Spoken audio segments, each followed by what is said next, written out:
Follow the money. That's what I always say. You always follow the money. Yeah. This is Follow the Money with Mitch Moss and Paulie Howard on VSiN.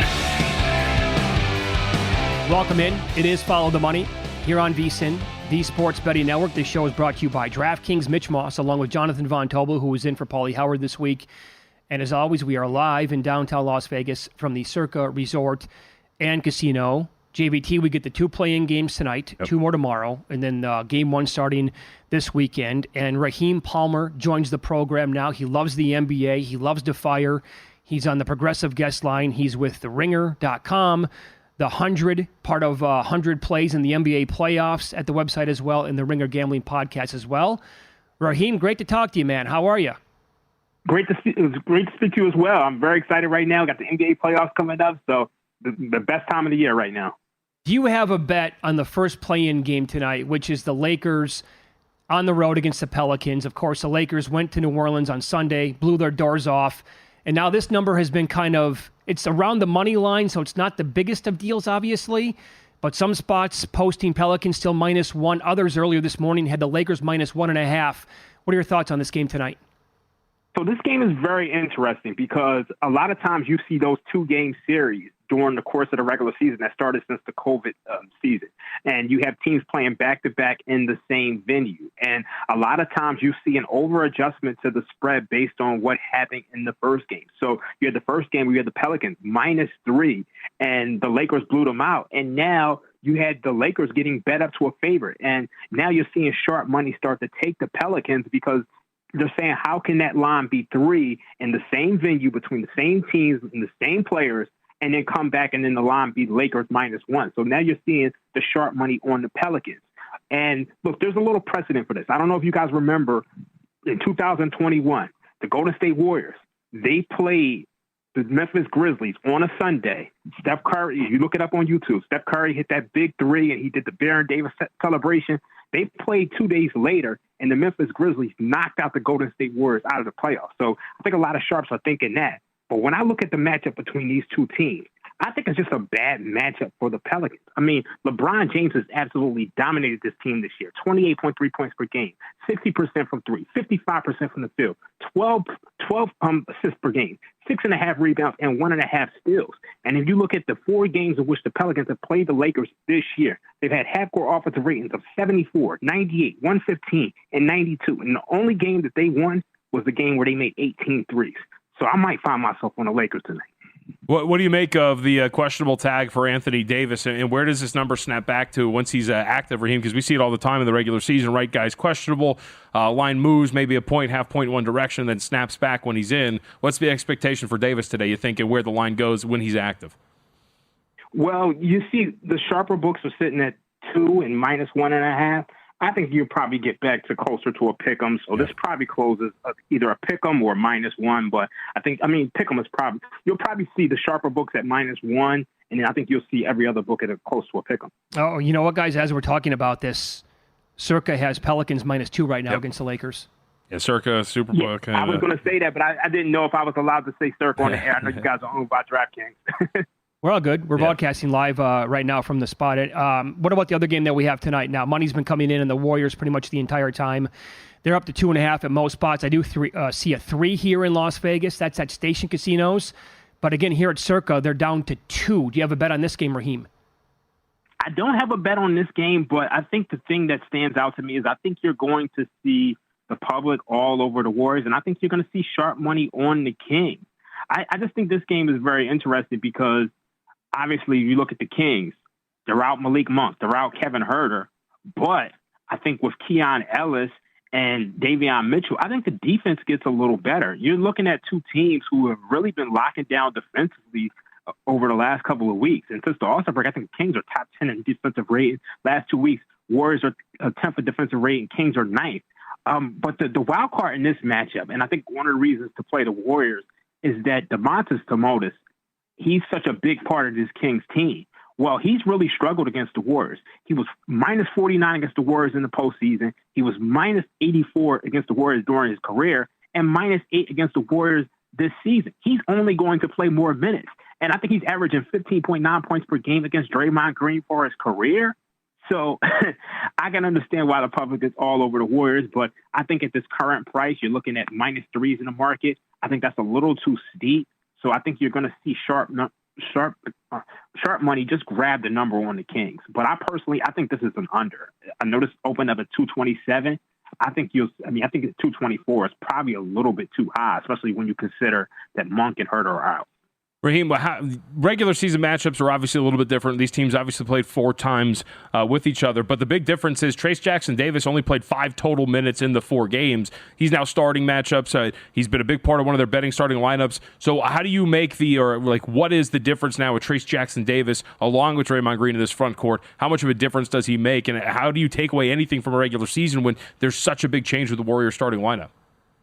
Yeah, I don't think you can take much from it either. And I think if you're using full season metrics, it's kind of a mistake just based on how the Warriors have played this season. I think the only thing that you can really take from it, is just how well Draymond Green has played against Sabonis and how much Sabonis has really struggled against this Warriors team. So I definitely think that makes it a huge impact. Let's follow the money here on VSiN, the Sports Betting Network. Raheem Palmer, our guest on the Progressive Guest Line. TheRinger.com is the website. He also is going to do the 100 again this year at The Ringer, where he's going to give out 100 bets during the NBA playoffs and the Ringer Gambling Podcast as well. How about the games that we have tomorrow night? JVT mentioned earlier he's probably going to take the Hawks again because he's like me. I was snake bitten with the Hawks this year. Betting on them, they would lose. Betting against them, they would beat me. They're getting 3 against the Bulls tomorrow night. Initial thoughts on this game, Raheem? So I'm going to take the Hawks, and I'm waiting for the public to bet this up, and I'm hoping it goes up. A lot of people are all on the Bulls. I haven't spoken to one person who said they like the Bulls in this matchup. And for me, if you look at the Bulls this year, they played 44 clutch games, and we all know how the NBA.com defines clutch games. It's games where the game is in the last 5 minutes of the game where the point differential is 5 or less. They're 27-17 against the clutch with a net rating of 23.5. But we know there's a lot of variance to that. But if you look at all the clutch games that they played, they're basically telling you that this is going to be a 1 or 2 possession game because that's all they played all this year. Now, when you look at the Hawks, they've been lighting teams up from 3 lately. I know they haven't been good against the spread all year, but the Bulls are second in opponent 3-point shooting percentage since the All-Star break, allowing almost 38% from 3 and 29th in opponent 3-point shooting frequency. The Hawks are top 10 in both of those categories since the All-Star break. You shoot 37% from 3. So I think they should be able to light up this Bulls team from behind the arc. And I think you got Trae Young back. I just think this is a game where I think the Hawks can hit more shots. And look, they played on April 1st. This was one of my first picks for the 100. Hawks won 113-101 on the road, and they were 18 of 38 from behind the arc. And then let's look at some trends. The Bulls are 18 and 23 against the spread at home. They're just 10-14-1 as a home favorite this year, just 41%. And they failed to cover 3 straight at home and 6 out of their last 7 at home. So that tells me that the Bulls they're just being overvalued in this spot because people are looking at the full season metrics on the Hawks. Before the All-Star break, Hawks had a net rating of -8.7. Post All-Star break, Hawks have a net rating of -1.4. So these are 2 equally matched teams, but the Hawks are the better 3-point shooting team. And we know this game's going to come down to the clutch. So I'm taking the Hawks here with the +3, and I'm hoping I can get a better number. Yep, I would agree with all those points. All right, let's go to your neck of the woods then. Miami taking on Philadelphia, Raheem. 4.5, the predominant number. Totals from 206.5 up to 208, so you can get whatever number you want here for the total. I believe in your 76ers, I think, here in the spot against Miami. What say you? I believe in the Philadelphia 76ers as well. I mean, you're talking about a team that was 16-27 without Joel Embiid, net rating of -3.7. With Joel Embiid, 31-8, net rating of 10.5. So, I mean, with the 2 games in which Joel Embiid has played against this Miami Heat team, they've absolutely dominated. And I look at Tyrese Maxey. He's averaged 27.3 points per game against the Heat this year, and he had a game in which he had just 12 points. So for me, I'm looking at Tyrese Maxey over 23.5 points. Now, I think that line is short. If the Sixers are going to win this game, it's going to be because of Tyrese Maxey and Joel Embiid. I think the Sixers get it done with the 4.5, but I really like that Maxey prop. Raheem, we have about 2 minutes left in this segment. Assuming you're correct, they win this game, They're the 7 seed against the Knicks.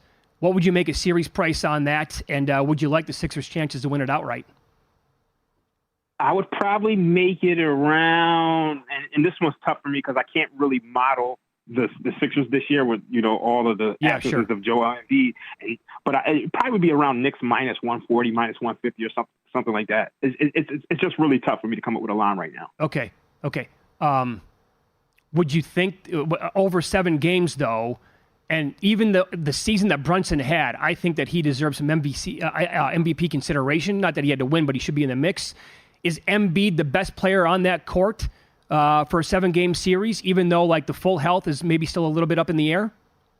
I think Brunson is the best player at this point in time, just because at least when it comes to Joel Embiid, you just don't know. I mean, over a course of a 7-game series, we've seen him in the postseason struggle. And now, sure. He's coming in off of a meniscus injury. It's just really tough. I just think Jalen Brunson, he should be first team All-NBA, but we know it's probably not going to happen. Yep.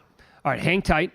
We're going to kick around some more NBA numbers with you next. It's Follow the Money here on VSiN, the Sports Betting Network. Raheem Palmer, our guest from theringer.com, and he is doing something called the 100 again at the website.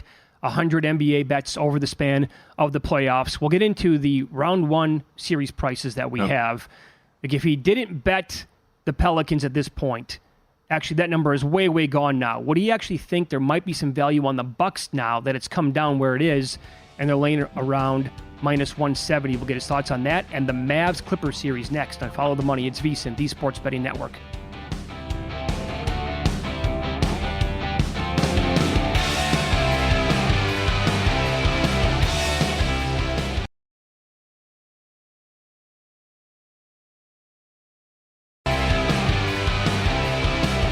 VSiN.com, folks. Check it out now. We've got all of the insight getting you ready for the NBA play-in and playoffs with the series set. Our NBA postseason primer up right now. You can check it out at VSiN.com, as well as the articles in every single sport, every single day. Adam Burke with the Major League Baseball best bets and more. VSiN.com. We continue with gambler Raheem Palmer. He is with theringer.com, and he's doing something called the 100 on the website.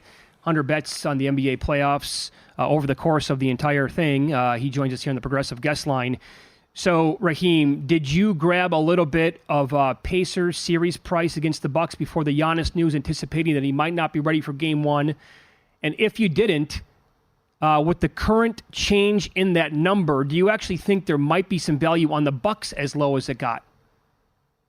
I do think there's some value on the Bucks at this current number. I'm seeing minus 154 on the Bucks, but I think the biggest thing for me is that I do want to wait to find out this Giannis Antetokounmpo news because, he has the same injury Kevin Durant had in 2019, calf injury, it was a calf strain, I believe, and Kevin Durant missed 3 weeks, and when he came back, he tore his Achilles. I actually tore my calf back in 2022, and I'm not a high-level athlete, but it had me down for quite a while. So I think the biggest thing with the NBA these days is that these teams like to, they like to be secretive and have you game playing for multiple options. So there's a scenario where, Indiana Pacers can go in there and beat the Bucks in Game 1, and then you're in a tough spot. So I don't want to really grab anything right now. Okay, fair enough. Is there a scenario here, and I've seen this kicked around, maybe you believe in this, where Giannis has turned into kind of a ball stopper on offense, and with him out potentially here, this could be Damian Lillard that we had in Portland for so many years? See, I want to believe it, but based on how Damian Lillard has played this year, I'm having trouble believing that. This Dame does not look like the same guy at all. You look at that game against the Magic, this guy was 2 for 14 for 16 points, and that game meant something. So, I just don't know how you trust this team right now. And it's just, since the All-Star break, this team has just, been absolutely abysmal. You're talking about a team who lost to the Wizards. They lost to the Raptors. They lost to the Grizzlies, all at home in a row as double-digit favorites. So, as much as there's value from a numbers perspective, you got to show me something. They're 14 and 12 since the All-Star break, net rating of plus 1.5. So while there's value from just a numbers perspective, like, show me something first. So, Raheem, one of the things that I keep pointing out here with this series is the changes for both teams, right? Since they last met, Pascal Siakam's out in Indiana Pacer. Your favorite head coach, Doc Rivers, is now in charge of the Milwaukee Bucks. What do these changes mean? Because if you look at some of the numbers for Indiana post-Siakam trade, they're slower. They don't run in transition as much. They're not as effective in transition off of live rebounds. And frankly, since Tyrese Halliburton's come back from injury, Raheem, he has not been the same in any way, shape, or form, especially with his efficiency numbers. Are we still going to get the same team that would have exploited this Bucks team in transition the way they did in those early games before January? I don't think we are. And I think that's where the Sharps, you're going to see Sharps with that argument for the Bucks here, because we all know playoff basketball is an entirely different game than a regular season. And it's tough to imagine that a lot of what Indiana did in the regular season is going to translate into the postseason. And you got to remember, they don't have Hill. They don't have Mathurin. Mathurin's out for the season. They traded Hill. So the shooting is not going to be the same. And then Halliburton hasn't looked like the same guy. So while they do have Siakam, it's just tough to imagine that they're going to be able to exploit this Bucks team in the same way. So I'm still like sitting back and waiting. I think if you grab the Pacers with the earlier number, you're in a really good spot. But at this point in time, it's either Bucks or pass. And me personally, based on what I've seen recently, I'm going to pass. You're going to pass. Okay, which series price sticks out the most to you that's currently available on the betting board? I think it is. The Mavericks have already gotten bet up. I like the Mavericks, but I'm starting to like this Orlando Magic team. And look, because my model likes the Magic. And I look at this Cavs team. We all know that they tank down the stretch to get the Cavaliers. I know the Magic can't score, but they're a top 10 defense. And you look at the Cavs versus top 10 defenses this year, 9-15, 25th in spread differential, minus 3.4. And since the All-Star break, you're talking about a team who is just 12-17 since the All-Star break, net rating of minus 3.6, 22nd amongst NBA teams. They're 20th in offensive rating and 25th in defensive rating. So Donovan Mitchell, look, if you look, and this is the craziest stat, I always laugh at it every year, but if you look at like the top 10 scorers in points per game in the postseason, Donovan Mitchell is like 6th or 7th. But Donovan Mitchell is not that same guy right now. Like, he looks like, the worst kept secret in the league is that he's on his way out, but also he's been dealing with a knee injury. He's played 7 games since the All-Star break. So I don't think he's that same guy. And I think if he's not that same guy, with how this Cavs team has struggled against top 10 defenses, I think the Magic might be able to sneak this out just based on their defense. And then imagine, Donovan Mitchell on a bum knee has to deal with Suggs. This is one of the best perimeter defensive players in the league. So I'm definitely taking the Magic plus 4.5 for game one. And I kind of want to sprinkle something on them to get in the series done, because we all know the basketball gods, they don't reward whatever the Cavs did the other day. Yes. Yeah. Well, and we've seen the Clippers get burned by that too. So let's go there. Why in the world would you bet against future NBA Finals champion Los Angeles Clippers in the first round, Raheem? The Clippers, look, outside of that run, this Clippers team has, they've kind of looked like a mess. And you look since the All-Star break, this Clippers team has not been the same. They're 15-14, net rating of minus 0.5 point. I just think the Mavericks are rolling right now. We know with that new start lineup, they've had one of the best defense in the league. And are we sure Kawhi Leonard is healthy?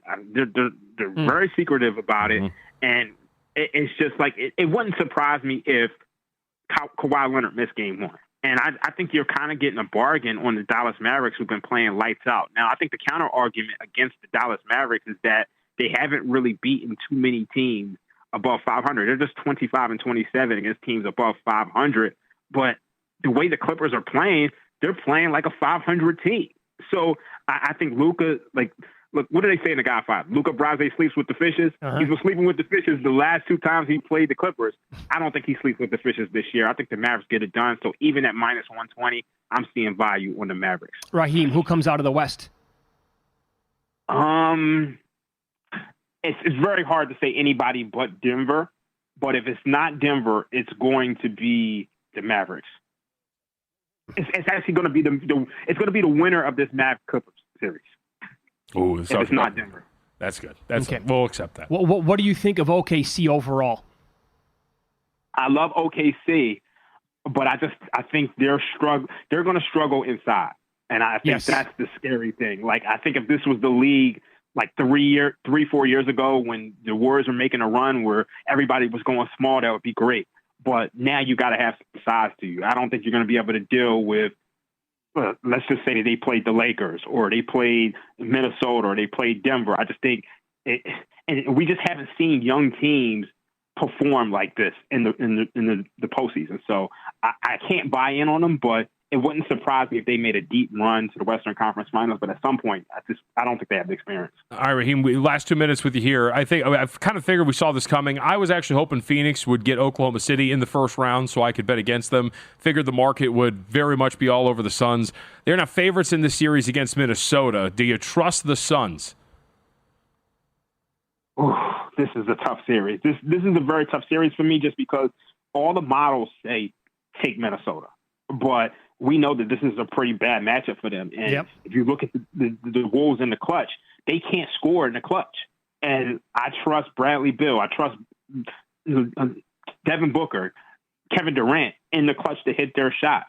I think this is a series where you just play on the zigzag theory. I think whoever wins game one, you take them game two.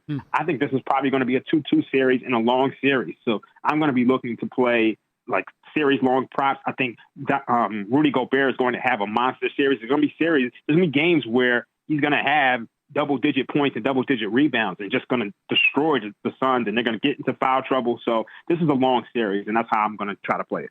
All right, very good.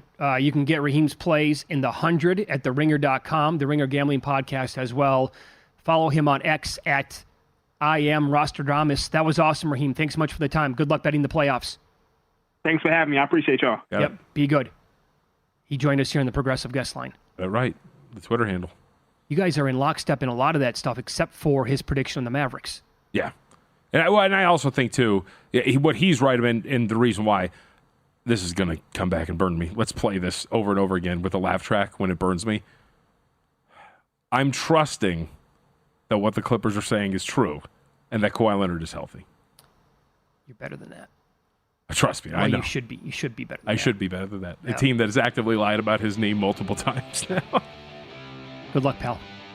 Yeah, he was questionable with a torn ACL. We'll get into the Nuggets up next with Chris Dempsey, Altitude Sports in Denver. If the Lakers win tonight, do they give the Nuggets a better series than last year when they were swept? Let's follow the money on VSiN, the Sports Betting Network.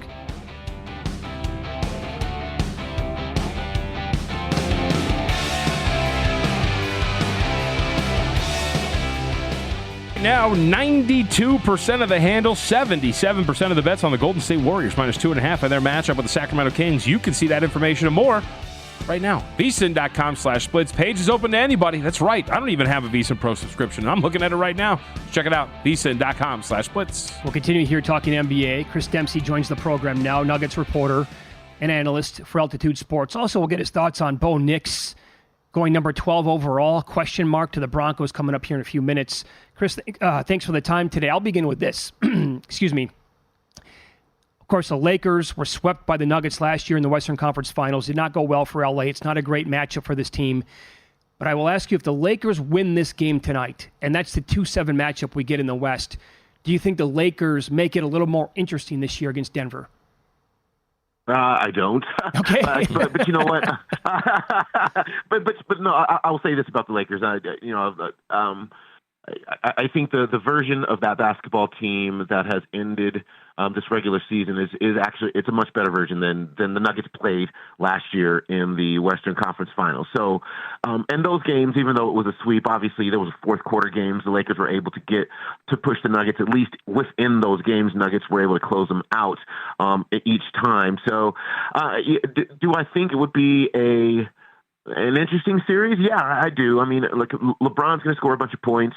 You never know what you're going to get with Anthony Davis, although he's playing obviously much better. Just, is he going to give you 30 and then go 12 the next game is kind of what they want to avoid. But ultimately, I think the Nuggets would win that series. I don't think the Lakers would get swept this year. I don't think that would be a thing, but certainly the Nuggets would prevail in 5 or 6 games. So, Chris, obviously the bench for Denver looks a little bit different than it did last year when they won the postseason. Reggie Jackson has a pretty big role here. What do you make of just the difference in this bench and the depth for Denver and how that translates to looking maybe a little bit different from the guys like Bruce Brown and, of course, Jeff Green, who contributed in a big way last season? Yeah, it's a big deal. It's a lot different because Bruce Brown was kind of a Swiss Army knife. He could just do whatever you needed to do. You needed some ball handling, he could do that. He needed to score, he could do that. Obviously, as a defender, he was one of the best on the team. And so in one player, they don't have that the way they had that in Bruce Brown. And so, but they have they have some of his traits in three players.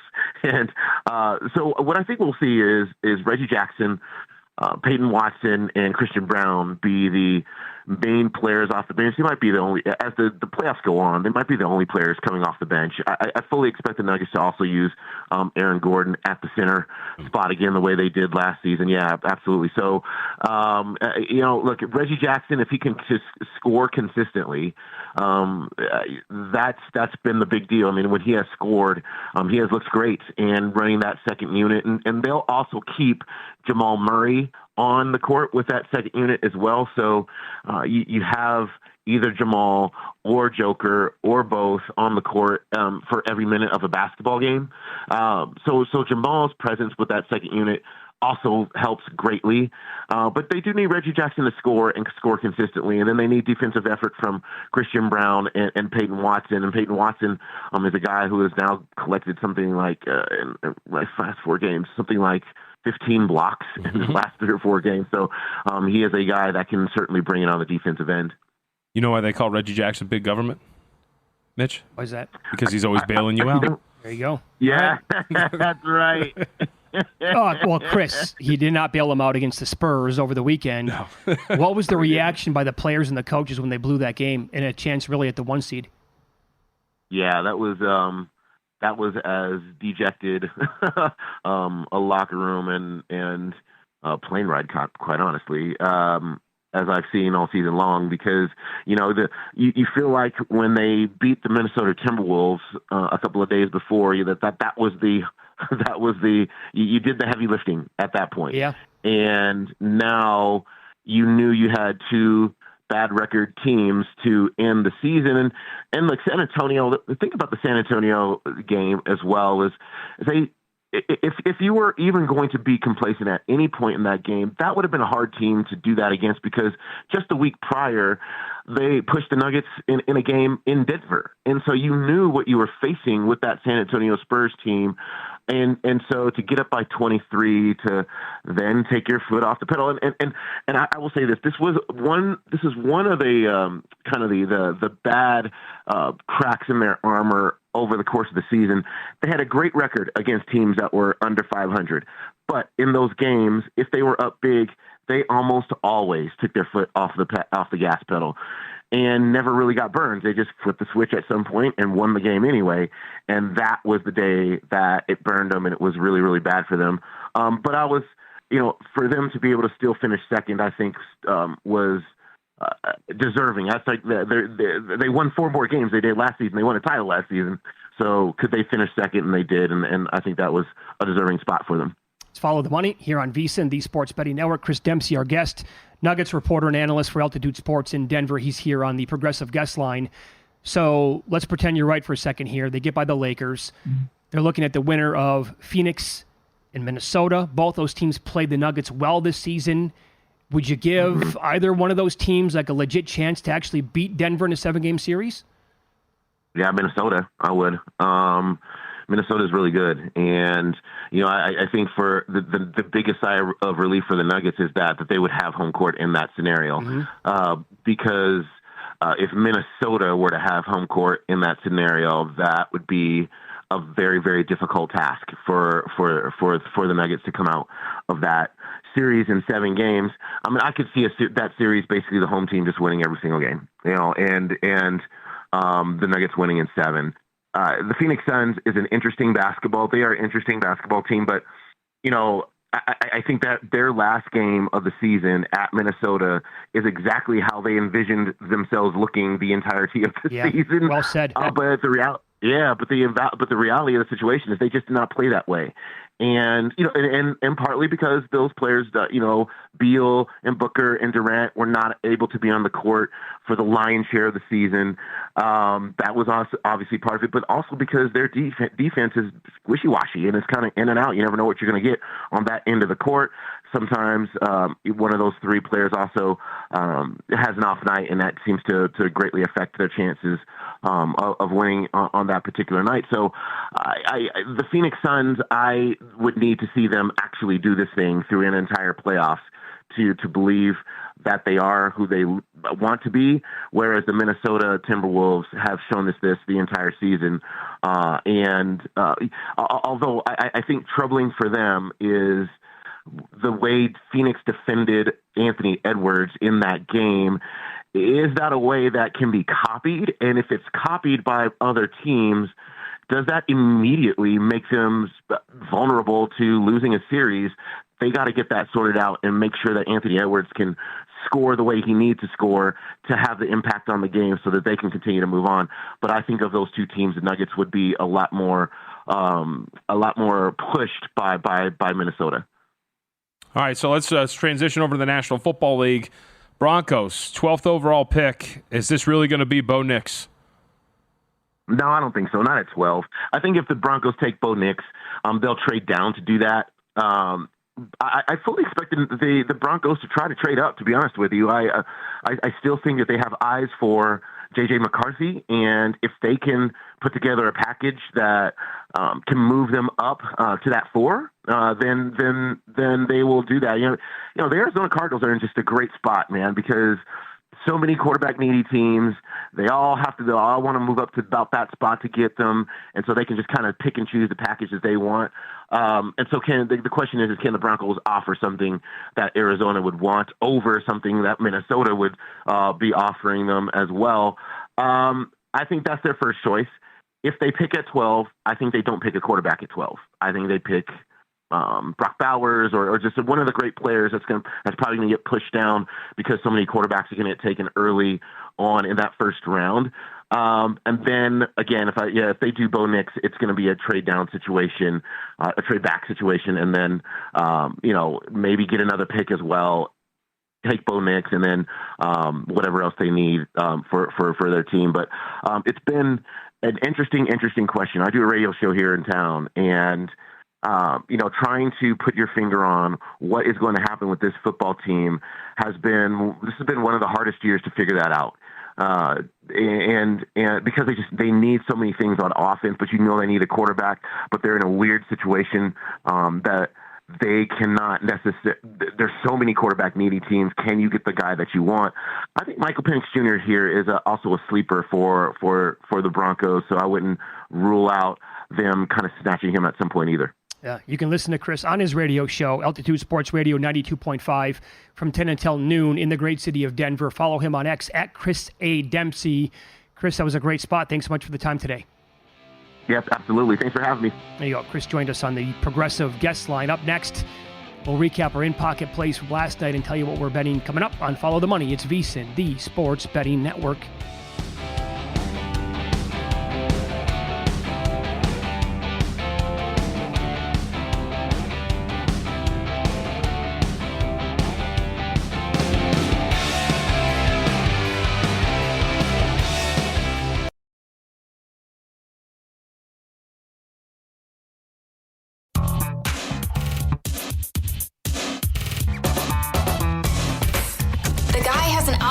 To determine the winner of any given college basketball game. Someone gives you 10,000 to 1 on anything. You take it. Take it. Take it. I bet you $20 I can get you gambling before the end of the day. No way. I'll give you 3-1 odds. Nope. 5-1. Nope. 10-1. You're on. All right, loser yesterday in Major League Baseball. Yankees could not get the job done. They couldn't really muster anything offensively against Chris Bassett.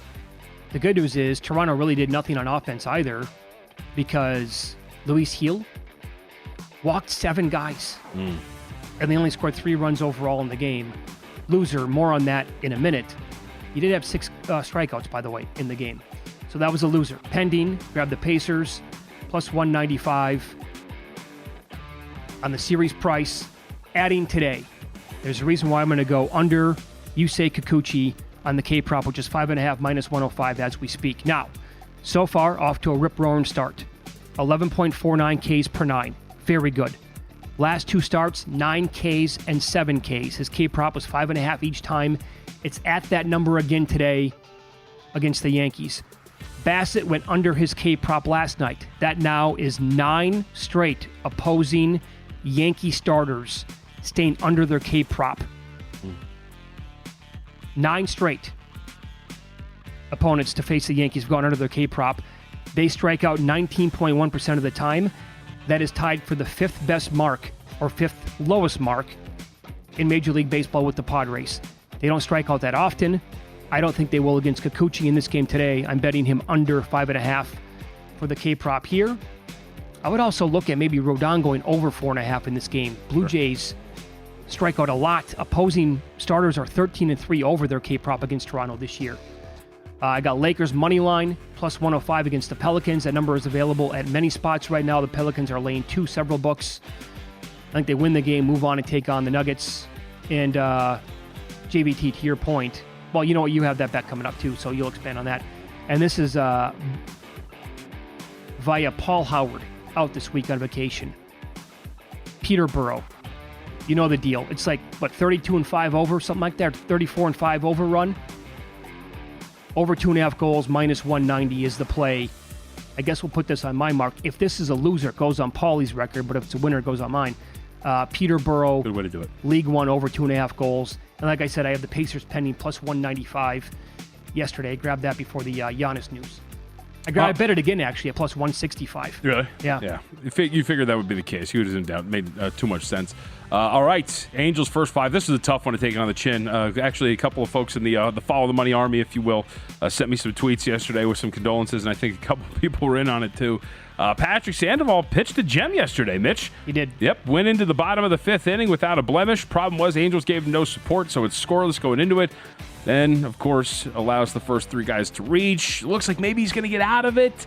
Even got a guy out at home, and then ultimately just lets one squeak through and lose it 1-0. Bottom of the 5th inning is how you lose the half run plus at even money there. So we move on. You mentioned it. We're on the same thing here. Lakers money line plus 105 against the Pelicans. For me, it's all about this defense and what the Pelicans are going to be able to do to change things on that end of the floor, and I just don't think they're not going to be able to. When you talk about a team that has been able to get to the free throw line as often as the Lakers have and not give up free throws, something the Pelicans want to do, the fact that they have taken over 40% of their attempts at the rim against the Pelicans and shot 76% on those attempts. Jonas Valanciunas has no option defensively. He can't guard Anthony Davis. He can't guard LeBron James. Zion Williamson hasn't done well against Rui Hachimura, hasn't done well against LeBron James. I think the Lakers are going to have their offensive success here. They're going to be able to get in here, get this win outright. Let's go Lakers money line. You also brought up during one of the breaks, you're expecting Anthony Davis to be announced a full go in this game at some point today. Yeah. And when that happens, the number is probably going to shift back a little bit. I would assume that's going to be the case. We see that all the time, right? He's questionable. You get a small move in the opposite direction. It's very small. You can kind of, as I say it, like steal some CLV here and there. With spots like this, you expect that Anthony Davis is going to be out there today. Once he's officially announced as in, probably goes back to like 1, maybe picking some spots as we talked about with Raheem Palmer from the Ringer. And I think you're grabbing plus 105 and probably looking at like a minus 150, minus 110-ish close there on the money line. All right, don't miss out at any of the NBA playoff action at DraftKings Sportsbook, an official sports betting partner of the NBA. From the play-in tournament through the finals, DraftKings Sportsbook has you covered with same-game parlays, live betting, odds boosts, and so much more. Download the DraftKings Sportsbook app and use the code VSIN. New customers bet $5 and get $200 in bonus bets instantly. That's code VSIN, only at DraftKings. The crown is yours. I wanted to quickly give you some reaction. We had a hedging discussion on the show an hour ago. If you missed it, you can search Follow the Money wherever you get your podcast. Go back and look at the back end of it would have been 8 a.m. Eastern hour. This is from Lou Finicaro. Covering bets is a part of business. I use Future Wager solely as a device to ensure that I make a deposit. It's business, and you take your money to the bank, not positive EV. Okay. I don't think I understand what that is. Sure you do. Read that again? you take your money to the bank and not positive EV. Okay. I got you. Right? Yes. All right. I got you. You could have all the positive EV in the world that you have. Right. Closing line value, it could still be a loser. Right. You're not taking that to the bank with you. You lock in stuff. Other people are giving me feedback on the cash out option. This is from Jason. The cash out offers are sporadic in New York, not on every bet. And then saw this feedback as well, that the cash out offers really vary between books as far as offering them. Some books will actually take a player cash out option away if the player uses it too often. Really? Interesting. One can have the same exact bet as a friend, and one will have a cash out offer and the other will not. Wow. That's interesting. Yeah, I haven't seen them very often. Like I was telling you, like they're sitting around and like live betting NBA and stuff like that. They'll give you cash out options. At least I've seen them pretty frequently with those. But yeah, it's been few and far between. And I don't think I've got these futures. I don't think I have a cash out option on the Timberwolves and/or not the Clippers because that's here. But yeah, I don't think I have a cash out option for the Timberwolves for sure. I was surprised because I had that open-ended parlay and I needed Scheffler to win the Masters. Yep. And UConn was the other leg. It already cashed. I was never once offered the cash out. Yet I have, I think, 4 futures to win the College World Series, and I presently have a cash-out option on every single one of them. Yeah. So what are you seeing from Adam Schefter? Oh, how about this? Schefter was on, let's see, I don't know what show, whatever ESPN show was doing this. This was late yesterday, but quote, I think there's going to be at least 5 quarterbacks going the first, possibly all 6. We mentioned these teams in the quarterback market that aren't talked about enough. What about the Los Angeles Rams with Stafford having no guaranteed money after this year? Dallas with Dak in his last year, and Atlanta wanting quarterback insurance behind Kirk. Atlanta, first round. That's not what he's... Is what he's saying. He's saying we think at least 5, possibly all 6 go in the first round. No, you got to think. You got to think must Atlanta. mean that the Falcons are going to trade back in. He said first. I mean, I guess. They're not... Why would you sacrifice assets to go get a guy that's not going to contribute to you in the next 2 years? You signed Kirk. Why would you do that? I've noticed a lot of the steam... Wrong word.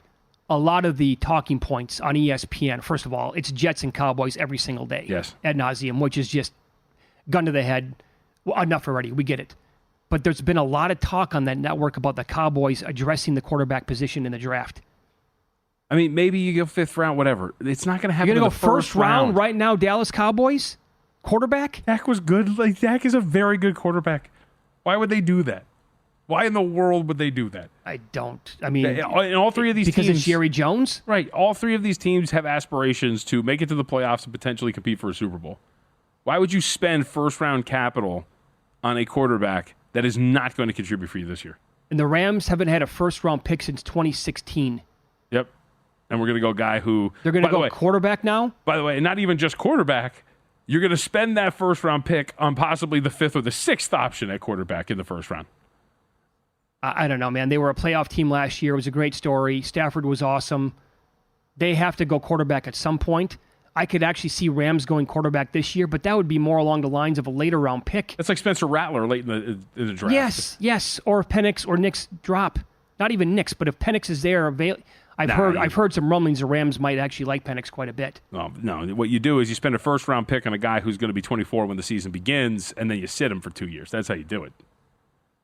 That's how you're supposed to do it, Mitch. Good plan, you think? Yeah, it's a great plan. Front office knows what they're doing at that point. Actually, the front office has been, despite not having those first-round picks, look at the success the Rams have had without them. Yep.